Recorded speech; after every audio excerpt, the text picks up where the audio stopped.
Hey everyone, and welcome to Buzzword Breakdowns, the series where we unpack the tech terms shaping tomorrow's telecom industry.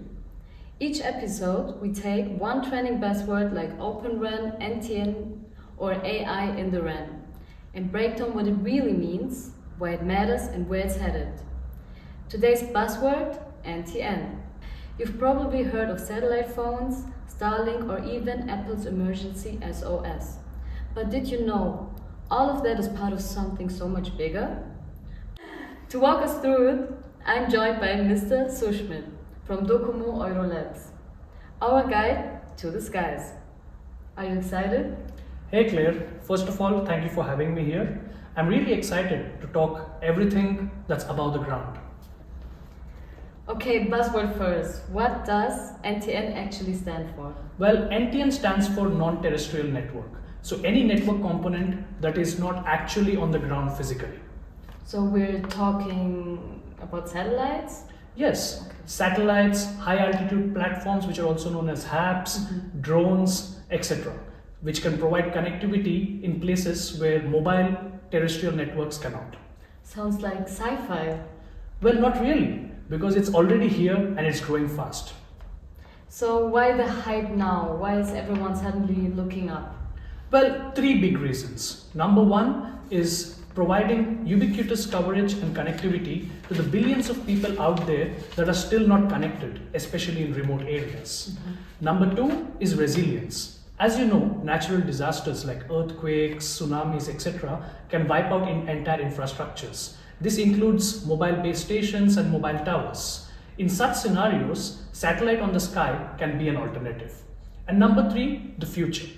The future vision is to provide global coverage, and this cannot be done just from the ground alone. So NTN isn't just a backup, it's a requirement for the next generation, right? Exactly. Previously, NTN was treated more like an alternative, or in your words, like a backup. But it's not just about rural areas anymore. It's about all the undeserved remote areas, which could include mountains, over the seas, oceans, or even providing connectivity to autonomous vehicles traveling in mountainous areas or in remote areas. Okay, but this sounds super expensive. Who are the main stakeholders? Good question. You have the private players like Starlink, AST Space Mobile, Amazon Kuiper, etc., who are already providing proprietary solutions as we speak. Then you have the national funded programs like EU's IRIS, Japan's Quasi-Zenith, and other funded projects which not only involve the satellite vendors but also academic researchers as well as mobile network operators. And finally, you have the standardization bodies like 3GPP, where they're striving to define standards so that you can seamlessly integrate satellites or NTN with existing mobile infrastructure and provide a non-proprietary standardized solution for all. Okay, so there's a whole race going on above our heads, right? Exactly, and the stakes are high.